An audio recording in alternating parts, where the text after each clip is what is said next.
franchement, c'est l'Actual News. Merci d'être avec nous dans cette nouvelle session d'actualité dans laquelle nous allons aborder différents sujets qui font la une des médias ici en République démocratique du Congo. On va commencer par cette immense perte du cardinal Laurent Monsengo Passigna pour voir en quelques phrases ses qualités, son passage dans ces mondes des humains. On partira du côté de la loi sur le fonctionnement et l'organisation de la CENI promulguée par le président de la République. Question de voir de gauche à droite les réactions des acteurs politiques de notre pays. On parlera également, madame, monsieur, de la proposition de loi de Noël Chani qui divise pas mal de Congolais, vu que notre invité est un de grands acteurs politiques, surtout du côté analyse. On parlera aussi des Matata Ponyo qui devrait se présenter devant le procureur général près la Cour constitutionnelle, chose qui n'a pas été faite. Il se permet en fait en parallèle d'aller plutôt voir le Conseil d'État pour solliciter que la décision du bureau du Sénat soit annulée. On verra pourquoi et surtout qu'est-ce qui va se suivre après cette démarche de Matata Ponyo Mapon. On parlera aussi de nominations au sein de l'entreprise publique, notamment les profils de la dame nommée au niveau de la Banque centrale du Congo et aussi de Racias Mutombo. Est-ce qu'il fallait réellement l'envoyer du côté de l'ARCA? On va en parler et pour développer tous ces sujets, nous avons reçu pour vous l'éditeur Marcel Ngoyi Kienge, l'éditeur du journal La Prospérité, un des grands quotidiens qui paraît ici dans la capitale Kinshasa. Bonjour et merci d'avoir accepté de nous recevoir chez vous. Très gentil, j'apprécie à sa juste valeur le sens profond de votre démarche. Merci. Surtout que l'initiatrice de cette chaîne YouTube qui opère et qui monte et a été une de nos stagiaires, aujourd'hui devenue sur la toile une des grandes promotrices de cette chaîne YouTube sur laquelle je participe pour la première fois. C'est donc avec un réel plaisir et une pleine fierté que je réponds à cette invitation que vous avez bien voulu me lancer. Merci également. Je tiens à vous signaler que si aujourd'hui je suis là où je suis, c'est grâce à l'éditeur Marcel Kienge qui m'a formé d'abord en tant que stagiaire, mais après il m'a retenu pour amplifier le désir de sa formation sur moi. Si je suis ce que je suis, c'est grâce à vous et j'en profite pour vous dire merci. Je veux aussi dire que je ne peux pas m'attribuer la responsabilité d'avoir tout fait dans votre vie. J'ai contribué. Tout à fait. Cette contribution, si modeste soit-elle, à une période de votre vie, aura été d'un atout majeur. Tout à fait. À ce que vous êtes devenu. Et nous pensons qu'il faut aussi remettre tout ça entre les mains de l'Éternel. Lui qui sait pourquoi il nous a mis sur votre chemin pour que nous puissions apporter une précieuse contribution. Merci beaucoup, éditeur Marcel Ngoyi Kienge. Voilà, on revient à l'actualité pour parler de Laurent Cardinal, de Laurent Monsengo Passigna. Déjà, les réactions ne cessent de se multiplier. Vous, personnellement, qu'est-ce que vous gardez en souvenir de cet homme de Dieu? Le cardinal est un grand homme. Dans cette histoire, à un moment donné où il était nécessaire de trouver une personnalité illustre, capable de réfléchir, capable de contribuer à l'avancée de l'histoire démocratique de notre pays. Au moment où les vicissitudes et les sissiparités du régime de Mobutu, du maréchal, qui ne voulait toujours pas lâcher du lest, il fallait quelqu'un, une personnalité de poigne. Cette personnalité ne vivait pas Kinshasa. C'était l'archevêque de Kisangani, Laurent Monsengo Passigna. Donc c'est l'histoire qui a fait de lui une grande personnalité du monde religieux, mais qui pouvait apporter une contribution significative à l'avancée de la roue de la démocratie dans notre pays. À l'époque, il s'agissait de l'animation de la conférence nationale souveraine. Comme vous le savez, Mobutu y allait à pas de tortue. Tantôt la conférence constitutionnelle, tantôt la conférence sous forme d'une parodie, alors que le peuple avait besoin d'une conférence nationale souveraine. Une conférence au cours de laquelle le peuple congolais pouvait se réunir en conférence pour tabler sur toutes des questions d'intérêt majeur, y compris la problématique de l'après-Mobutu. Mobutu voulait, lui, d'une conférence strictement limitée aux bornes qu'il avait tracées autour des questions constitutionnelles. Donc une conférence pour parler du droit et des limites de ce pouvoir sans pouvoir pour autant penser à parler de l'avenir politique du pays. Donc il fallait une personnalité capable de bouger les lignes.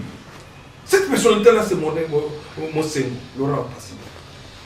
On l'appelle bien Laurent Mosengo Passini. Donc, on l'a trouvé à Kisangani. On l'a recherché. Et il a accepté volontiers de pouvoir participer à cet exercice qui était pédagogique, qui était pour une première dans notre histoire. Surtout qu'on vient de passer 32 ans environ de dictature, de règne sans partage. Dire non à Mobutu, dire non à un système odieux qu'il avait institué pour la gestion de la République, était comme un crime de lèse-majesté. Parce qu'on se souvient encore des tortures, des amigos, des souffrances atroces qui faisaient endurer tout ce qu'il pouvait penser autrement que lui. Vous vous souvenez encore de l'épopée de l'époque où on considérait que quiconque était né au Congo, aux Zaïre de l'époque, était automatiquement du impère. Donc que les gens devenaient du impère sans avoir sollicité ni adhéré. Alors dire le contraire à Mobutu, c'est comme si on a secoué la barbe du chef. On a touché au symbole de la sacralité du chef. Donc il fallait à un moment avancer. Il fallait des personnalités comme ça, comme Tshisekedi, comme Mosengo. Je classe Laurent Mosengo Passini parmi les grands des grands. Parce qu'il n'était pas qu'au Congo. Même dans le monde religieux, de l'histoire de la papauté, dans ce qui se passe au Saint-Siège, il était aussi dans le cercle le plus feutré des cardinaux du monde qui conseillaient le pape. Le pape Benoît XVI, et même maintenant, il était de plus en plus quelqu'un qui était sollicité pour émettre des avis sur des nominations en cours dans l'Église catholique à travers le monde. C'est un cerveau prodigieux pour ces mots, d'une intelligence inouïe, un cerveau exceptionnel. Et je considère que son intégrité, sa fermeté,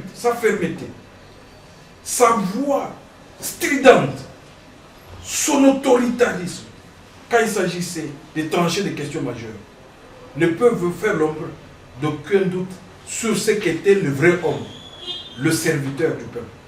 Sans chercher à vous interrompre, monsieur l'éditeur, vous ne pensez pas que c'est ce rôle que Mosengo a joué lors de la conférence nationale souveraine qui donne aujourd'hui les pouvoirs à la CENCO, les pouvoirs s'imposer à n'importe quel domaine, surtout prendre autant d'avis dans les domaines politiques de notre pays? La CENCO représente l'Église catholique. L'Église catholique dans ce pays est la première église à être suffisamment implantée sur l'ensemble du pays.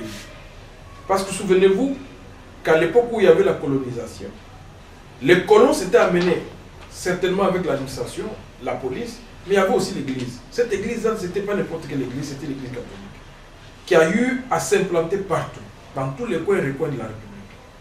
Donc, cette église-là, pour autant qu'elle construit les écoles, elle construit les hôpitaux et participe à l'éducation. Cette église, c'est vrai qu'elle participe à la moralisation et à l'éducation des masses laborieuses. Et surtout du peuple en tant que première force moralisatrice. Nous pensons que cette église-là a un mot à dire. Parce que les mêmes âmes qu'on considère comme des fidèles doivent être des âmes patriotiques pour participer à la naissance d'une nouvelle république, améliorer, consolider ses assises et avancer. Comme il s'agit de la démocratie, le pouvoir du peuple, pour le peuple et par le peuple, et que dans ce peuple, vous avez la majorité, dans ce peuple qui constitue des chrétiens catholiques. Moi, je crois que les hommes d'église, il ne faut pas les limiter au port de la soutane à l'église. Ils ont un mot à dire, parce qu'ils doivent aussi aider à contribuer à la formation pour que les fidèles d'hier ou d'aujourd'hui, de demain, deviennent aussi des patriotes. Les gens qui, par civisme, participent au paiement des impôts, qui payent des factures, qui font ceci. Donc c'est vrai que le rôle de Mosengo aura été déterminant dans la considération qu'on a aujourd'hui de la CENCO. Parce que, bien mieux que quiconque, cette structure aujourd'hui joue un rôle primesautier dans notre pays. Nous considérons que l'apport de Mosengo aura été un apport tout à fait particulier et spécial pour l'avancée de la démocratie dans notre pays. Cette prise de position de la CENCO, pour entrer au prochain sujet, ça donne l'impression d'être tout simplement des opposants. Ils sont en train de mobiliser tout le monde, ou les brebis, ou les chrétiens catholiques, à faire face au pouvoir en place. Est-ce que c'est le rôle de l'Église ou le rôle des mouvements citoyens, des acteurs politiques ou des partis politiques qui jouent la Je venais de parler de ça tout à l'heure. Ne mêlons pas les choses. Okay. Si nous voulons parler des partis politiques, nous parlerons des partis politiques. L'Église n'a pas pour vocation de conquérir le pouvoir et de l'exercer. L'Église a pour rôle de prêcher la bonne nouvelle, mais aussi, ce rôle-là n'est pas qu'un rôle intemporel. C'est un rôle aussi temporel. C'est-à-dire que l'Église ne peut pas venir prêcher les chrétiens, les fidèles qui sont affamés, qui peuvent mourir de faim, qui peuvent mourir parce qu'ils vont manquer d'aspirine. Donc l'Église, tout en étant une institution qui a un caractère spirituel, l'Église s'inscrit dans le temps et dans l'espace et a un rôle assez considérable à jouer dans l'organisation de la cité. Et donc à ce titre, on ne peut pas confondre le point de vue de religieux et encore plus le point de vue d'une structure comme la CENCO, le confondre à des positions purement politiques de ceux qui veulent accéder aux affaires, conquérir le pouvoir et l'exercer au mieux de leurs profits et de leurs intérêts. Non. Il ne faut pas réduire l'Église au rang de simple politique. Il faut mettre l'Église au milieu, un peu plus au-dessus, dans son rôle fondamental. Oui. Voilà, on y reviendra par rapport à la déclaration du cardinal Fridolin Ambongo s'agissant de la proposition de loi de Noël Tchani. Mais bon, parlons d'abord du président de la République qui a promulgué la loi portant organisation et fonctionnement de la CENI, la lutte à mouvement citoyen, mais aussi Jean-Claude Katende, acteur politique et maître d'État. Parce que tout simplement, c'est le président de la République qui est en train de préparer le terrain pour les glissements et surtout préparer les Congolais mentalement de partager le même avis. Je suis en train de penser à 2-3 choses. La promulgation de la loi relève, procède du pouvoir discrétionnaire du chef de l'État. Dès lors qu'une loi a été examinée et qu'elle a suivi son cheminement normal vers lui et qu'il a sollicité l'avis conforme de la Cour constitutionnelle, celle-là le lui a donné. Qu'est-ce que le président pouvait faire d'autre à l'avenir? Il a promulgué. Mais le problème n'est pas que celui-là. Le problème n'est pas un problème du droit. C'est un problème éminemment politique. Il y a des questions majeures qui auraient pu solliciter qu'un cadre politique soit institué pour solliciter l'avis des autres forces politiques en présence. Et donc ça permettrait au président non pas de décider seulement en fonction des institutions, des animateurs, des dirigeants, des personnes qui participent, mais aussi de consulter, d'élargir le cercle de consultation à d'autres forces politiques qui ne font pas partie de l'union sacrée, qui ne font pas partie du système qu'il a institué depuis qu'il a mis fin à la coalition, qui ne font pas partie de cercle d'influence politique de ceux qui sont autour de lui. Ça lui permettrait d'avoir aussi des vues qui ne sont pas forcément alignées. Et il gagnerait. La deuxième chose qui relève d'un agrégat majeur dans l'avancée de la démocratie, c'est que, à des termes cycliques, les élections doivent être organisées. Donc en 2023, si nous faisons un recul sur les élections de 2018, en 2023, on aura des élections. On suppose qu'il y en aura. Parce que normalement, la Constitution exige que ces élections se tiennent. Mais quand les élections se seront tenues, et qu'il faut qu'on ait d'autres dirigeants, faudra-t-il que ces autres dirigeants reviennent encore sur les lois pour les revoir, parce que ces lois n'ont pas été les seules qui soient conformes aux réformes qui avaient été sollicitées et pour lesquelles les gens ont versé de leur sang. Moi, je pense que dans cette République, si nous en sommes à des difficultés aujourd'hui, c'est parce qu'on a appris à tailler les lois sur mesure. Nous avons ce que nous appelons des lois scélérates. Nous avons des lois qui sont sclérosées, qui sont taillées sur mesure, qui tiennent compte des intérêts du groupe. On ne légifère plus pour le futur. On commence à légiférer pour soi. Et ça, c'est une entorse à la démocratie. C'est vrai que la liberté est garantie. Mais est-ce qu'on ne peut pas légiférer pour des générations? Pour que tôt ou tard, qu'on ne vienne pas chaque fois changer les choses. Souvenez-vous qu'on avait un jour dit qu'on ira aux élections à un tour. Et aujourd'hui, on revient, il faut qu'on aille à 2 tours, comme cela a été dit à Sun City. Est-ce qu'on a consulté ceux qui avaient décidé qu'on aille à un tour, quelles étaient les vraies raisons pour lesquelles on était rentré à un tour? Est-ce que ces gens-là sont tous morts? Vous pouvez me dire que Kabila est mort? Est-ce que tous ceux qui sont avec lui, est-ce que tous ceux qui sont avec lui, tous ceux qui sont avec lui sont morts? Pourquoi ne pas les consulter alors qu'on a les manettes du pouvoir? Que perdrait-on? Je considère que tant qu'on se mettra en tête qu'aujourd'hui c'est pour nous, demain on ne sait pas ce que ça deviendra, eh bien nous allons continuer à construire ici des usines à gaz. Chaque fois qu'il y aura des échéances électorales, il faudra s'attendre à ce qu'un jour, qu'on ait des thorax escabriés, qu'on se retrouve aujourd'hui, demain, après-demain, avec les gens qui auront des visages tuméfiés, qui auront des mâchoires démantibulées, parce qu'on n'aura pas compris qu'il fallait respecter, non pas seulement le droit, mais qu'on aille au-delà, qu'on comprenne quel est ce qu'on appelle le secret, le réduit de l'esprit de l'exercice démocratique, le partage, la considération, le dialogue, l'élargissement des cercles. C'est ce que je considère, moi, comme étant des agrégats qui étaient pourtant nécessaires à la construction d'une paix durable. Aujourd'hui, nous sommes en paix. La paix, ce n'est pas l'absence de guerre. La paix, l'UNESCO qui a compris ça, dit tout simplement que les guerres naissent dans les esprits. Et donc, c'est dans les esprits qu'il faut élever la culture de la paix. Donc, il faut investir dans la paix. Ce qui signifie qu'il faut non pas décider en vertu d'un groupe, des intérêts d'un groupe, mais en vertu de l'intérêt de la nation. Hier et aujourd'hui, nous pouvons tirer énormément de leçons. Je peux vous en donner une ou deux, trois autres. On a légiféré. On a eu toute une super structure politique, étatique, centrée sur comment gérer l'après-Kabila. Mais ça a été fait. Mais combien de temps Tshisekedi, appelé aujourd'hui Fatih Beton, n'a-t-il pas mis pour dévergonder ce système qui avait pourtant été érigé dans 18 ans? 2 ans contre 18 pour renverser tout. Où est Mabunda? Où est Alexis Tamouamba? Et le calvaire auquel aujourd'hui on soumet Matata, vous ne pensez pas que ce sont des signes symptomatiques de ces ratés du point de vue de la conception de la superstructure étatique sur le plan du droit? C'est parce qu'on n'a pas voulu l'idée de gouverner pour soi, de se tisser la plus grande place, de se tailler la plus grande place au soleil. Et c'est cela le drame. Moi je pense que si nous pouvons parler politique, c'est relancer le débat sur les vraies valeurs. Relancer le débat comment? Parce que vous êtes d'accord avec moi que ça n'a pas marché. FCC, ça n'a pas marché. Ça n'a pas marché parce que... alternative. Comment il faudrait procéder alors pour que... Mais qui constate que ça n'a pas marché? Ça n'a pas marché aujourd'hui.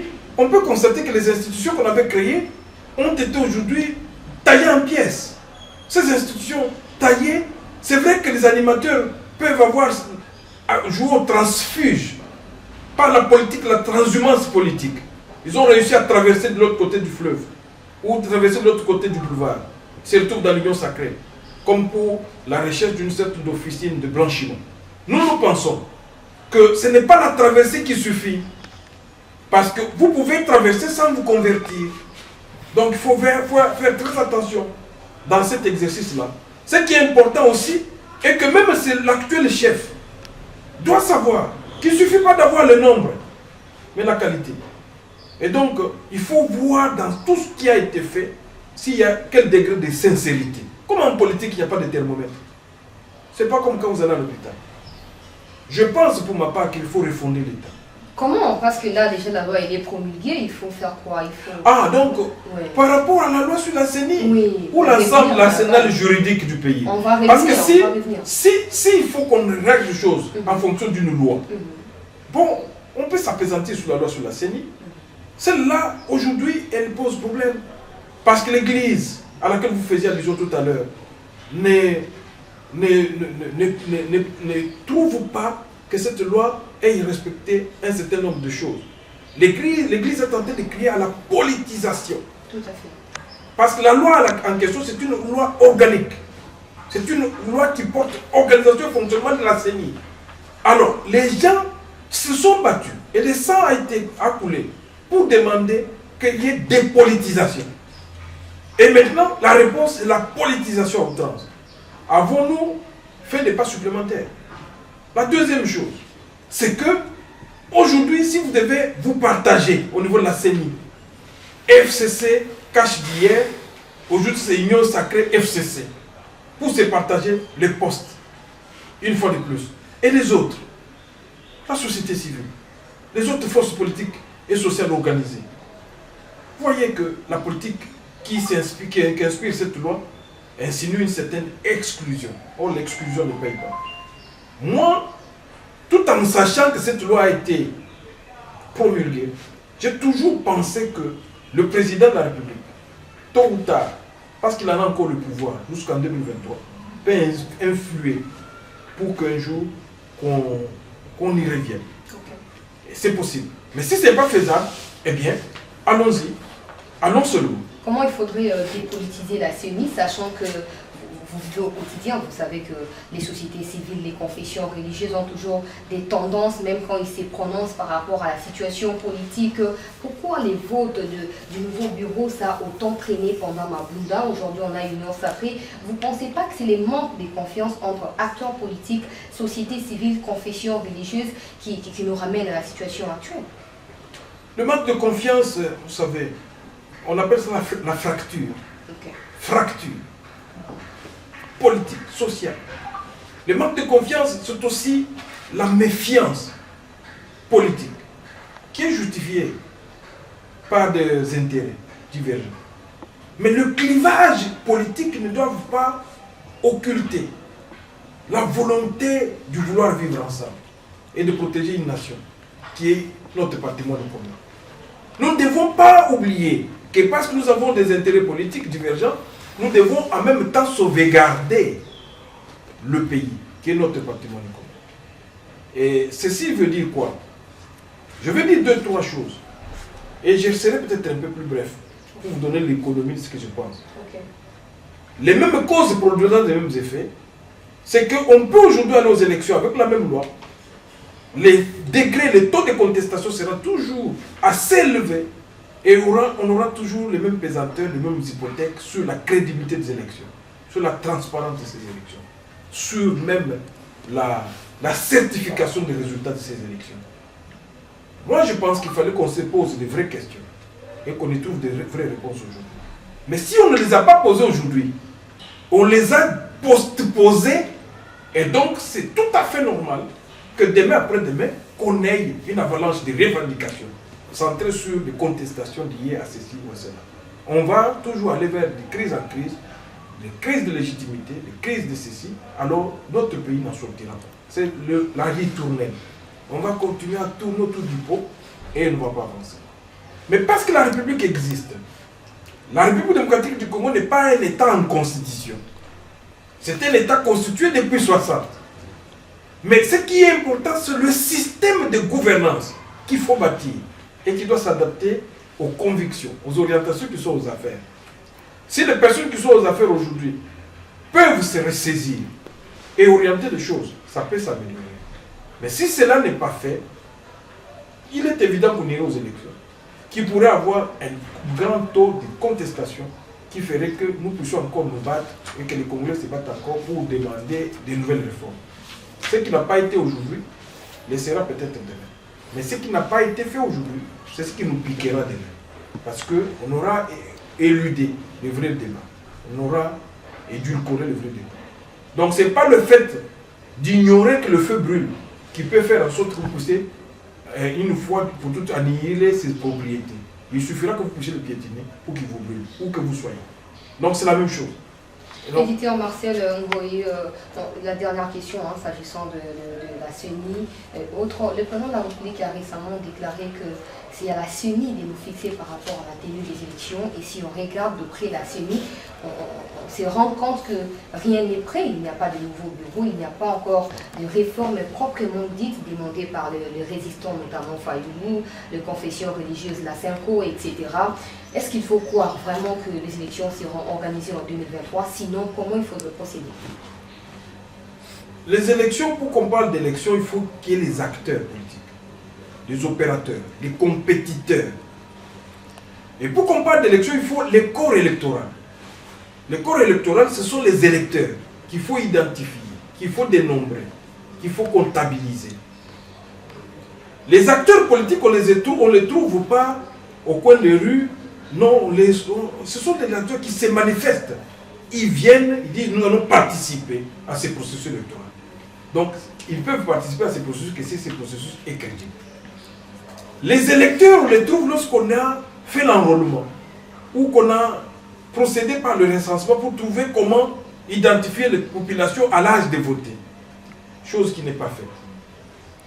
Alors, si on a tout ça, mais il faudra aussi se poser la question sur les financements des élections, sur l'accompagnement de la communauté internationale, sur les équipements qu'il faut avoir pour aller aux élections.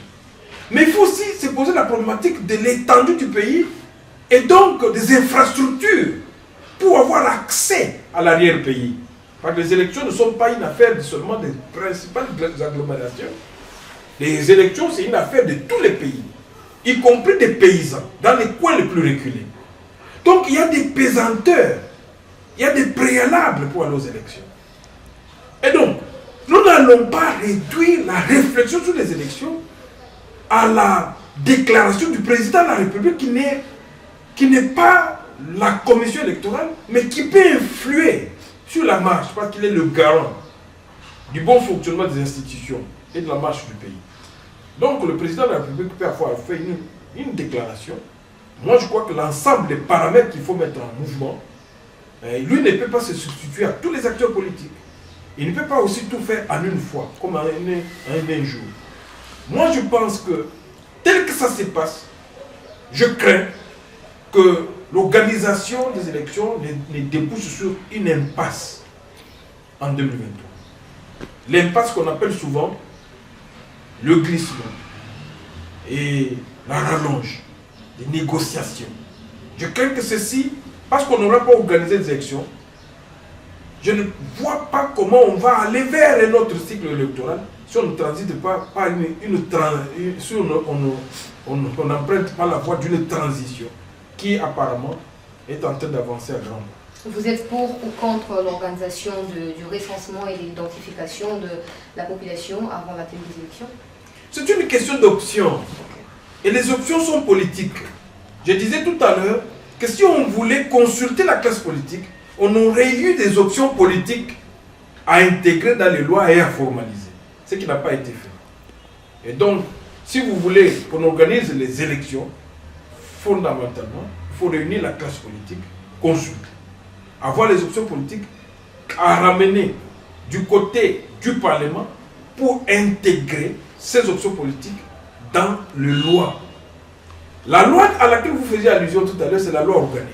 Il y a encore la loi électorale qui n'est pas encore bougée parmi les préalables juridiques. Nous avons parlé tous de tout et de rien, de l'argent et tout ça, mais les préalables juridiques, la loi qu'on a modifiée, c'est seulement la loi organique, mais la loi électorale. Nous devons parvenir à décider si oui ou non, il nous faut aller vraiment aux élections à un tour ou à deux tours pour la présidentielle. On doit aussi décider, avoir les options pour savoir si on doit élire le gouverneur de province et les sénateurs au suffrage universel direct ou au second degré. On doit décider sur des questions de nationalité pour savoir est-ce que les personnalités qui avaient été exclues en 2018 vont-elles cette fois-ci avoir droit au chapitre où la loi entre guillemets Tchani viendrait aujourd'hui à tordre le cou à l'ensemble de ces processus. On doit continuer à réfléchir sur des thématiques matérielles, la machine à voter, le système électoral, le mode opératoire de ces élections. Comment arriver à faire? Voilà des questions qui nécessitaient une consultation. Parce que ceux-là, notamment le FCC, le PPRD, j'ai fait allusion à Manara, qu'on a l'habitude de croiser à l'Assemblée nationale, il dit que tout ce qui est réforme et autres là, comme les FCC n'est plus en coalition avec les CACH, ils n'ont pas le temps de s'asseoir et de réfléchir par rapport à cela. Et quels sont les acteurs dont vous faites allusion? Il faut réunir les acteurs, il faut débattre sur les vraies problématiques, etc. Les acteurs politiques, il ne faut pas aller les chercher au ciel. Okay. Les acteurs politiques sont dans notre pays et réclament. Je ne voudrais pas ici réduire ce débat au chapitre. c'est comme si je suis venu ici me prêter un exercice de tomber dans le piège du culte de personnalité. Je ne pécherai pas, je n'offrirai jamais peut-être à l'opinion l'occasion d'aller m'amener sur des considérations éparses et purement personnalisées. Il faut remonter les débats. La problématique d'aller aux élections crédibles, transparentes et démocratiques repose fondamentalement et avant tout sur les équilibres à établir. Les paramètres, je les ai cités. Pour aller aux élections dans le délai, il faut un fichier électoral. Et pour le constituer, il faut 2 ans. 2 ans pour établir un fichier. Il faut quelques 50 millions de dollars. C'est la CENI qui avait donné les enseignements. Mais les options à lever sur la machine à voter, on les lèvera où? Qui va décider? Voilà l'affaire. Donc la CENI va faire des propositions aux acteurs qui iront aux élections. Les acteurs qui iront aux élections, ce sont ces acteurs-là qui sont les premiers concernés par des discussions.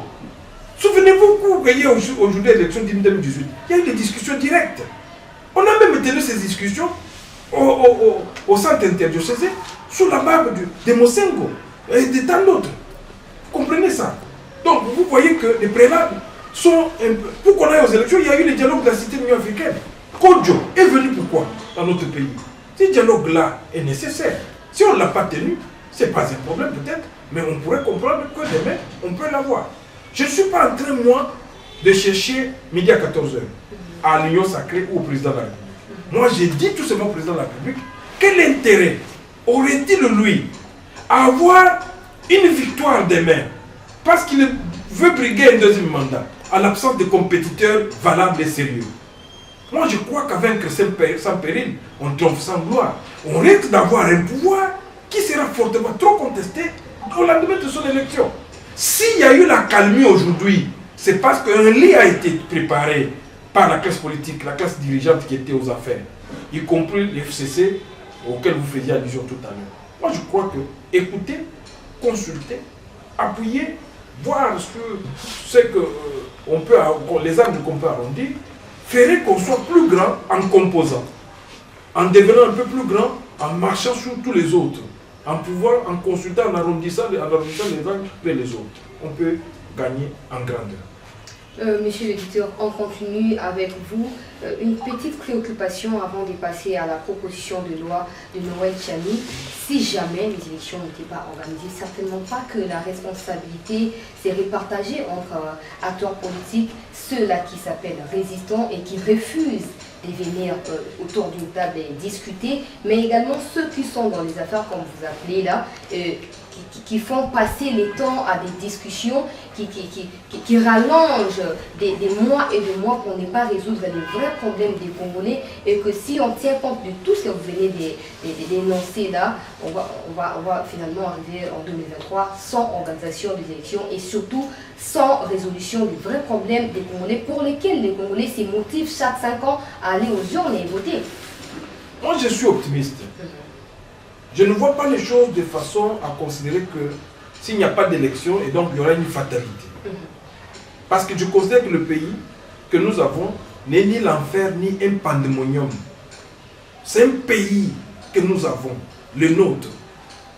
Et donc nous avons toutes les chances d'espérer le lendemain qui chante. C'est pourquoi il faut rendre conscient le Congolais. Parce que ce sont eux qui désignent par le système des élections les dirigeants. Et donc ils ont le pouvoir de censurer, le pouvoir de sanctionner, de désigner, de porter aux affaires les dirigeants qu'ils veulent. C'est pourquoi nous parlons de la nouvelle citoyenneté. C'est pousser les Congolais à être nombreux à aller aux urnes et désigner les dirigeants qu'ils méritent. C'est pourquoi s'il n'y a pas d'élection, je veux dire, il faut espérer qu'un jour il y en aura. Okay. Parce que même quand on peut jouer, il y a eu l'autre fois on parlait du glissement, non? On a voulu subordonner le processus électoral aux difficultés de financement. On a voulu subordonner la tenue des élections à l'absence. Donc retarder les élections parce qu'il y a absence de calendrier. Souvenez-vous qu'il a fallu qu'une Américaine vienne pour que le calendrier sorte et qu'on rende le système coercitif et opposable pratiquement à tous, où il y a eu élection. Il y a eu changement. Les changements ici, nombreux de ceux qui étaient aux affaires, ceux qui étaient dans la grande cour, n'ont pas vu venir ces changements. Lorsqu'il s'écoulait, c'est la coulée douce. Il roulait dans des limousines. Il ne voyait pas venir le changement.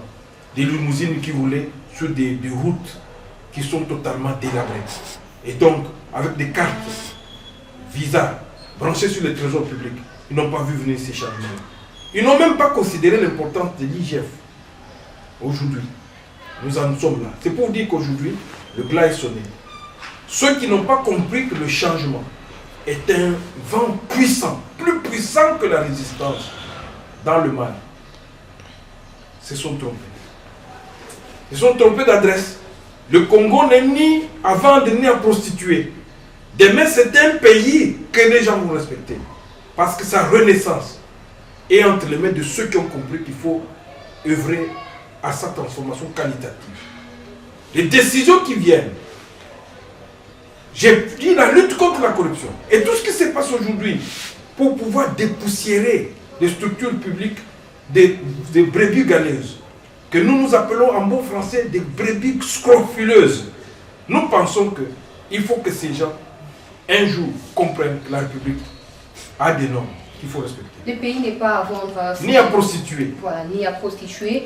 Entrons directement dans le deuxième sujet, la proposition de Noël Tchani. Quelle lecture faites-vous de cette proposition de pouvoir verrouiller les postes régaliens pour ne pas citer que la présidence de la République, la présence du Sénat, de l'Assemblée nationale, le ministère de la Défense, Premier ministre et d'autres? L'idée de Noël Tchani est géniale. Ok. C'est une idée de justice. Mais elle est peut-être inopportune au regard des difficultés du contexte. Ce sont les députés qui vont trancher. Parce que finalement, cette loi est soumise à leur appréciation. Moi, en tant que responsable des médias, mon média s'ouvre à tous les courants de pensée, parmi ceux qui galvanisent la conscience des masses. J'ai toujours ouvert ça. Même ce matin, Noël Tchani a eu de l'espace dans les colonnes si précieuses de la prospérité. Mais ceci ne suffit pas pour épuiser les débats. Quel est l'intérêt de cette loi? Quel est l'objectif visé par cette loi? Qu'est-ce qu'on gagnerait en verrouillant? Ce sont des questions. Vous avez un Congolais qui épouse une citoyenne ou une dame d'une autre nationalité. Cette dame et ce Congolais mettent au monde un enfant. Et l'enfant est primé prix Nobel. Il est d'une intelligence exceptionnelle. Il n'a pas forcément besoin d'une barbe touffue pour venir occuper des fonctions chez vous. Mais il est consulté ailleurs. Il est payé en beaucoup de millions. Un jour, ce Congolais, puisqu'il n'est pas seulement issu d'une mère congolaise, ne peut pas contribuer à l'émergence d'une société démocratique en prétendant un jour briguer le premier poste. Moi, je crois que, quelque part, il faut réfléchir sur le vrai contexte et le moment pour poser ce type de problème. Mais parce que ce sont les députés qui vont décider, c'est à eux que revient la responsabilité de trancher. Cindy Poulou, je sens vous interrompre à confirmer que déjà près de 300 députés dans un groupe WhatsApp qu'ils ont créé, qui se dénomme Père et Mère Congolais, sont d'accord. Ils soutiennent notamment cette proposition. Donc il y a probabilité de la voir devenir une loi. Oui, je dis tout simplement que les députés dans leur majorité vont décider. S'ils décident de libérer le pays, ou de l'enfourcher dans les dépendances des conditionnalités qui vont jusqu'à exclure des bons cerveaux ou des gens qui peuvent contribuer parce qu'ils ont seulement un côté, ils ne sont pas congolais, c'est aux députés de décider. Mais si ils pensent qu'il faut à tout prix ouvrir, comme aux États-Unis, comme dans d'autres pays, où c'est ouvert, ça permet à n'importe qui a la contribution de pouvoir l'apporter à n'importe quel moment. Je ne voudrais pas rentrer dans l'histoire. Je ne voudrais pas aussi non plus tomber dans le piège de commencer à excaver des dossiers qui sont sales. Il y a des gens qui étaient des Rwandais, des Congolais. Et oui, je ne voudrais pas excaver. Je ne voudrais pas exhumer des dossiers. Je ne voudrais pas exhumer des dossiers sales. Mais un jour, le président avait dit qu'il était question de bien gérer et qu'il gérerait avec la contribution de tous. Sans prendre de position par rapport à la loi, je recommande la prudence. Déjà, les Nations Unies, l'Église catholique, et même ici, en ce qui concerne les États-Unis, déconseillent toute propension à aller au-delà du bon sens. Moi, je veux que nous ne puissions pas trop dramatiser. Je prêche la dédramatisation de la situation. Parce que les députés ont les choses à faire. Mais si dans leur majorité, ils estiment que cette loi doit passer, eh bien, la loi peut passer. Mais son applicabilité serait toujours une source de conflit permanent. Comment ça? Parce que je donne l'exemple que Singh nous a donné dans une émission de la place. Vous êtes congolais, vous êtes rwandais, en même temps vous avez des problèmes avec les Rwandais et qui nécessitent que vous soyez au milieu pour trancher ces problèmes. Quelle position vous allez prendre? 50? Comment ça va se passer? Non, n'ayez pas de vision. Vous avez posé de très bonnes questions auxquelles j'ai répondu. Le député Singhi a droit de livrer son point de vue, comme moi j'ai livré le mien. Des exemples qu'il donne peuvent être des exemples qui ne sont pas forcément indiqués pour aborder une question d'une si haute sensibilité. Je mesure bien la hauteur et la nature du débat qu'il faut engager. Je voudrais rester haut. Et je considère que le député, lui, peut avoir raison ou tort. C'est lorsqu'on débattra à l'Assemblée que cette question sera tranchée. Pour ma part, je déconseille les extrêmes. Il faut essayer de voir le juste milieu. Pour moi, les députés doivent entrer dans ce que Noël Tchani a proposé, voir si cette loi contribue réellement à l'avancée de la démocratie. C'est à eux de les trancher. Ou alors, si cette loi, ils vont décider. Ce qui est important aussi, c'est l'argumentation. C'est les convaincre. Si les gens demeurent dubitatifs, sceptiques, il ne faut pas leur jeter de l'anathème. Monsieur l'éditeur, parlons toujours de cette loi. Quel avenir pour l'Union sacrée? Aujourd'hui, Moïse Katumbi, avec son ensemble, menace de quitter l'Union sacrée si jamais cette proposition était alignée dans l'ordre du jour des grandes lignes qui seront abordées lors de la prochaine session. Si Moïse Katumbi quittait aujourd'hui l'Union sacrée, Vital Kamerhe, qui autrefois allié du président de la République, se retrouve aujourd'hui à Makala, est-ce qu'on peut dire que le président est sincère pour ne pas se positionner en juge, notamment du chef de l'État? Est-ce qu'il faut continuer à croire en la sincérité entre les acteurs politiques, le président avec ses alliés, ou l'Union sacrée? À quel avenir est-ce que l'Union sacrée sera en mesure de répondre aux problèmes des Congolais pour les quelques années qui nous restent avant la tenue probable des élections 2023? L'Union sacrée n'est ni un parti politique, ni un regroupement. L'Union sacrée n'est pas une plateforme politique. Le président a dit que c'était une pensée, une vision de gouverner autrement. Quitter l'Union sacrée signifie quoi? Qu'on a violé quelle loi? Quitter l'Union sacrée signifie quoi? Dès lors que l'Union sacrée n'est pas une structure à laquelle on est venu adhérer en remplissant une fiche. Non. Donc l'idée de quitter ou de ne pas quitter déjà par rapport à la structure qui n'existe pas, donc c'est une idée saugrenue. Mais alors, que faire d'autre? Il faut peut-être pousser le président de la République. Aujourd'hui qu'il a compris que le pays qu'il dirige, en mettant fin à la coalition, doit aller vers le progrès. Et que pour aller vers le progrès, il a besoin de fédérer autour de lui, autour de sa vision, des acteurs politiques majeurs.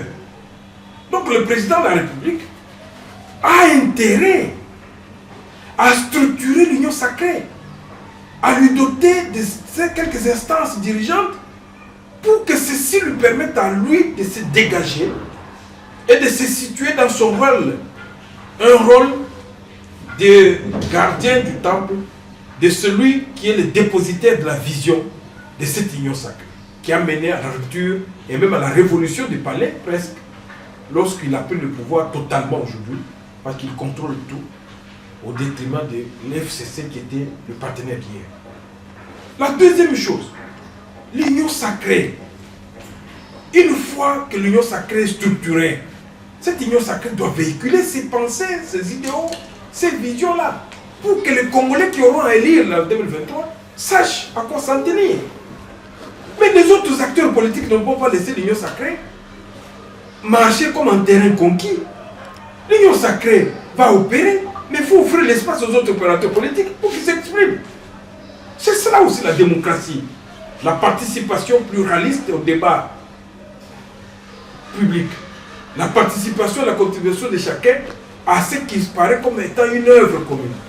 Aller aux élections, pacifiques, démocratiques, transparentes. Donc il faut que l'union sacrée rivalise d'ardeur avec d'autres forces politiques.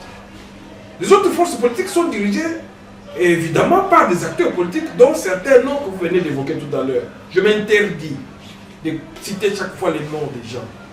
La personnalisation à outrance du débat autour des individus a conduit ces pays à le bâtir, à avoir une inclinaison vers le bas. Et donc finalement à calquer le devenir du pays sur des modèles parfois désuets, dépassés, surannés. Nous avons besoin, nous, de bâtir la République sur des valeurs, à le calquer sur des agrégats et des paramètres qui sont objectifs et qui peuvent nous pousser à situer des standards parmi ceux qui sont enviables à travers le monde. Des critériums qu'il faut pour avancer, c'est ça qu'il faut. Et donc, quitter l'union sacrée serait comme si on quitte une masse critique qui est sans forme réelle. Parce que jusqu'ici, ce n'est pas encore structuré. L'union sacrée quittée, c'est pour aller où? Parce que l'union sacrée se conçoit comme une idée de changement et de gouvernance autrement. Moïse Katumbi, parce que vous l'avez cité, a beaucoup de gens dans l'union sacrée qui sont au gouvernement. Mwandon Simba, Christian, et tant d'autres, les Lutumbula, je peux citer, Ouindonzani, sont venus de quel rang? Sont sortis de quelle cuisse de Jupiter? Sont sortis de là. On décidé, il y a des conséquences politiques. Et ce n'est pas la première fois. Il avait déjà décidé un jour de quitter le PPRD, il avait quitté. Il était dans le G7, vous connaissez. Et il a vécu ce qu'il a vécu. Il a vécu ce qu'il a. Donc nous pensons qu'il ne faut pas réduire ces débats aux faciès des individus, ni à la coloration de leur peau. Il faut élever les débats. Vous pouvez avoir quelqu'un qui n'est pas forcément métissé, mais qui est 50-50, qui est angolais, qui est congolais, qui est tout noir, comme la perle noire. Donc vous pouvez avoir des gens du bois noir, du Mayombe, la forêt de Mayombe. Donc vous n'allez pas, parce qu'ils ont un côté Mouzombo, et les empêcher de contribuer à l'avancée de ce pays. Nous pensons que le problème n'est pas un problème de la race, de l'âge, de la taille, du faciès. C'est un problème du débat de fond sur la naissance de cette nouvelle république dont la maternité qui s'appelle la démocratie n'aura que trop duré pour la faire accoucher autrement. Avant-dernier sujet, monsieur l'éditeur du journal La Prospérité, dénomination au sein de nos entreprises publiques, notamment à la Banque centrale du Congo, où madame a remplacé monsieur Deogracias Mutombo, comme vous voulez, hein, il ne faut pas personnaliser les débats autour des individus, mais est-ce qu'il fallait en parallèle nommer encore quelqu'un dans une autre entreprise en qualité de PCA, sachant que c'est ces fameux dossiers carte visa après révélation du DGF. Oui, nous connaissons désormais monsieur tel, madame tel, touché à l'argent du trésor public illégalement, il n'est pas qualité ou elle n'est pas qualité, etc. Aujourd'hui, où en sommes-nous avec dossier carte visa? Et est-ce que nommer encore quelqu'un de cette qualité-là ou de cette catégorie-là, quelque part encore en qualité de PCA, ce n'est pas pérenniser ce que le peuple congolais est en train de dénoncer? Vous voulez faire le genre de Deogracias Mutombo, mais il n'a pas été jugé. Il n'est ni jugé, ni condamné. Pour quelles raisons vous ne voulez pas qu'on le nomme? Non. Ayons l'équilibre. La justice pour tous. Erga omnes, la justice pour tous, au service de tous. Tout le monde est égal devant la loi. Mais tout le monde a l'égale protection de cette même loi. Donc vous ne pouvez pas exclure du jeu quelqu'un, un joueur qui n'a pas fauté, visiblement, au regard des normes, et vous l'avez amené sur des instances, il est jugé, il est condamné. Si vous voulez que M. Deogracias Mutombo soient exclus. Mais il faut les traduire en justice. Qu'ils soient jugés et condamnés. Et le président de la République s'interdit de nommer. À ce stade, le débat aurait dû être un autre débat. On a découvert le pot aux roses, des cartes Visa branchées au trésor public. Les gens, on a cru que c'était simplement pour des missions. Non, on a découvert par l'IGF que les mêmes cartes auraient servi dans certains distributeurs pour le retrait de fonds. Donc c'était une mafia organisée au sommet de l'État. Alors, quel sort réservé à cette mafia, y compris à tant d'autres mafias qui ont préexisté, qui ont été là avant que l'Union sacrée vienne? Je suis de ceux qui pensent que pour tout ce qui s'est passé, qu'il fallait qu'on puisse mettre le curseur sur un début. La fin d'un système devait marquer le début d'un autre. Et que l'ancien système, on devait trouver un mécanisme qui ferait que, en Afrique du Sud, on avait trouvé une commission qui s'appelle Vérité et Réconciliation. Tout ce qu'on avait comme dossier sale avait été déversé dans cette commission. Et cette commission avait servi d'exitoire pour ne pas mettre les dossiers, tous ces dossiers-là dans la rue. Nous pensons que c'est là peut-être qu'on devait aussi faire. Et c'est la proposition idoine que j'ai formulée. On pouvait instituer une commission pour récolter tous ces dossiers, amener les gens vers ces dossiers-là, pour obtenir de toutes ces personnes non seulement les dossiers, l'argent volé, mais les informations sur comment ils avaient tissé et fondé ce système mafieux qui aura ainsi appauvri les Congolais. Sans les jeter au feu, ces gens-là auraient pu donner, eux, des informations utiles. Donc c'est comme ça que je dis, si le président de la République, je ne suis pas dans le secret des dieux, s'il a décidé peut-être de garder quelqu'un dans une entreprise, parce que dans son pouvoir discrétionnaire, vous ne savez pas à quel moment il peut solliciter les informations concernant ces messieurs. Donc il y a des pièces maîtresses dans un système. On appelle ça le service d'intelligence, le cerveau moteur dans un système. Lorsque vous avez un système politique, il y a toujours des gens qui en sont les cerveaux moteurs, qu'il ne faut pas forcément pendre, qu'il faut écouter. Monsieur l'éditeur, la nomination de Mme Kabedi à la BCC, la plupart d'observateurs pensent plutôt que c'est les FMI qui voulaient avoir le contrôle sur les finances et l'économie de la République démocratique du Congo en invitant le président de la République à nommer la dame, sachant qu'actuellement elle est parmi les hauts représentants du FMI au Burkina Faso. Disons que lorsqu'on forme les combattants et les militants à la conquête du pouvoir, demain pour demain, il faut maintenant mettre aussi l'accent sur comment former ces mêmes combattants et militants, sur comment diriger. Parce que lorsque vous avez beaucoup lutté pendant beaucoup d'années, dès que vous arrivez au pouvoir, vous n'allez pas, vous, avoir une police à vous.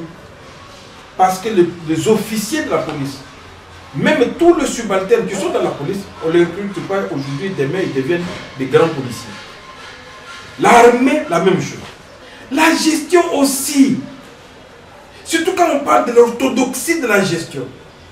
Il faut trouver des compétences. Là, on peut les retrouver.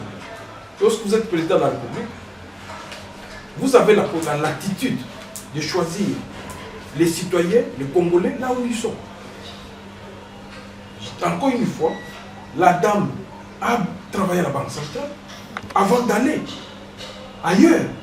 Donc c'est une éminence grise dans le domaine de la gestion de la finance, des finances, et plus particulièrement des secteurs de finances publiques. Donc, si elle a été choisie en vertu, non pas de sa taille en tant que dame ou de son sexe, mais en vertu de tout ce qu'elle a comme gabarit du point de vue de son cursus, quelle est la faute que le président aura commise? Tout comme le président pouvait se choisir un représentant, un dirigeant important, un manager, parmi les gens qu'il aura formés pendant les 37 ans de lutte à l'UDPS, à condition que cette personne soit apolitique. C'est faisable. Donc, ne cherchons pas une chose de son contraire. Nous cherchons l'excellence. On cherche la qualité. Ce n'est pas l'abondance. C'est l'excellence qui est richesse. C'est ça qu'on cherche. On cherche l'excellence. On la trouve. S'il s'agit d'aller vers les miniers de Chinkobologwe, aller trouver chez eux les capacités pour qu'ils viennent. Mais on en a dénombré. Pas très loin de là, un certain Samuel Kondé qui est aujourd'hui, c'est aussi un minier. Qui l'a opéré, on l'a trouvé. On a dit qu'il est un warrior qui vient aujourd'hui montrer le modèle des managers en tête de l'exécutif national. Il est là. Il a conçu un plan triennal. Nous voulons qu'il l'exécute. Parce qu'il sera jugé à la pièce. Même Madame Malangou a été choisie à un moment particulier de l'histoire de ce pays. Il y a le marasme économique. La misère sociale explosive. Vous avez tout ce qu'il y a comme insécurité grandissante, faiblesse, le problème des exigences liées à la pandémie. Donc, ces restrictions imposent une discipline à toute la République, y compris au président de la République. Voilà. Nous pensons que le contexte dans lequel on lui donne ces affaires n'est pas un contexte de gaieté pour qu'il vienne en villégiature, en promenade à la Banque centrale. Il doit penser aux réformes courageuses. Il doit penser à innover pour démontrer qu'il en était capable, qu'elle en était capable. Dernier sujet, monsieur l'éditeur Marcel Ngoyi Kindi, l'éditeur du journal La Prospérité, dossier Matata Ponyo, normalement s'est présenté devant le procureur général près de la Cour constitutionnelle qui a demandé récemment au bureau la levée des sièges d'unité, mais là on apprend que Matata va aller plutôt du côté du Conseil d'État pour demander au Conseil d'État de surseoir la décision du bureau du Sénat. Qu'est-ce qui va se passer par la suite? Oui, bon, on a aujourd'hui la séparation des pouvoirs. Il y a 3 pouvoirs aujourd'hui traditionnels, l'exécutif, le judiciaire et le législatif. Et dans le cadre du pouvoir judiciaire, il y a un ordre qui est établi dans le cadre du fonctionnement des juridictions. Il y a 3 pouvoirs issus, nés de cendres de l'éclatement de l'ancienne Cour suprême de justice. Vous avez le Conseil d'État, la Cour de cassation et la Cour constitutionnelle. Chacune des structures, chacune de ces institutions doit jouer son rôle. Et dans les cas d'espèce, il faut laisser que le recours qu'il introduit soit vidé. Si il était question qu'il se présente et qu'au moment où il doit se présenter, il introduit un recours au Conseil d'État, il faut laisser que le recours soit vidé. Mais Matata a quitté la Guinée pour venir répondre à l'invitation de la justice. Pourquoi s'est caché derrière les unités? Non, je n'ai pas réuni tous les éléments pour me présenter par rapport à ces dossiers. C'est la distraction. Il est venu, il distrait qui? Non, il est venu répondre. Mais il faut que les normes soient aussi respectées. Une plénière s'est réunie. La plénière rejetait l'idée d'engager des poursuites contre. Au moment où l'instance qui s'appelle le Sénat est en congé, le bureau offre sur un plateau d'or des poursuites contre quelqu'un. Mais quelqu'un peut dire, non bis in idem. Pourquoi la même justice, pourquoi la même institution peut-elle décider 2 fois de manière différente sur les mêmes sujets? Il peut se plaindre. Et c'est son droit. Et donc, s'il est allé saisir le Conseil d'État, c'est dans son droit. Et là, le Conseil d'État peut aussi statuer et décider. Et une fois que cette procédure sera vidée, cela n'empêchera pas que le procureur, près de la Cour constitutionnelle, puisse continuer ses poursuites sur des matières qui ont été engagées et que pour des questions de détournement, un peu plus tard, que la procédure soit engagée sur des matières de détournement qui relèvent de la cassation. Et donc, la question des immunités, en fait, même quand on parlait de les aliénations, c'était un dossier qui a permis juste de décapoter. Parce qu'à un moment, le dossier lié au détournement à Boukangalos a braqué au niveau du Sénat où on a rejeté les poursuites.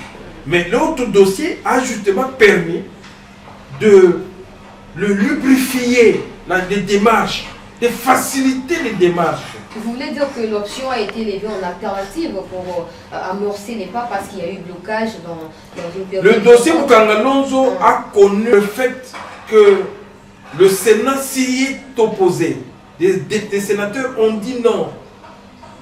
Et pendant ce temps, M. Matata, ancien Premier ministre, sénateur, pouvait dire où s'est passée cette affaire-là. Ça viendra peut-être quand j'aurai fini mon mandat.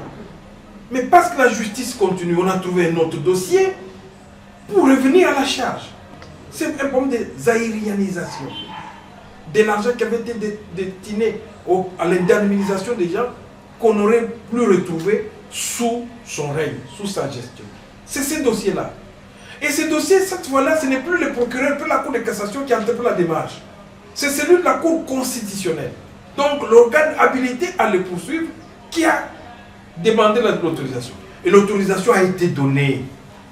Alors Matata, à son corps défendant, estime qu'il ne peut pas comme ça aller comme de la chair à canon pour comme aller là-bas, souffrir comme servir d'holocauste.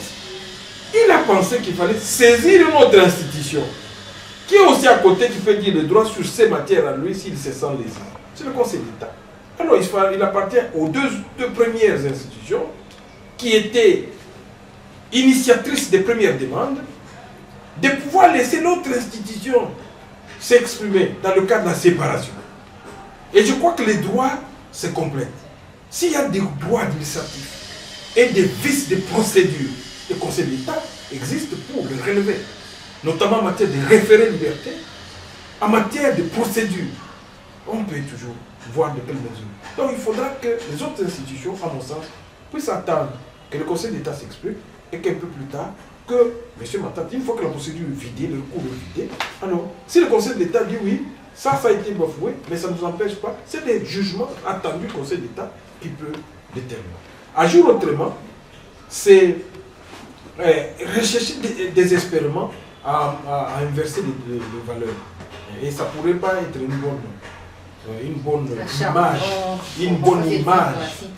bonne image pour la justice. Il faudra équilibrer, laisser que chaque institution fasse son travail. Voilà, c'est la fin.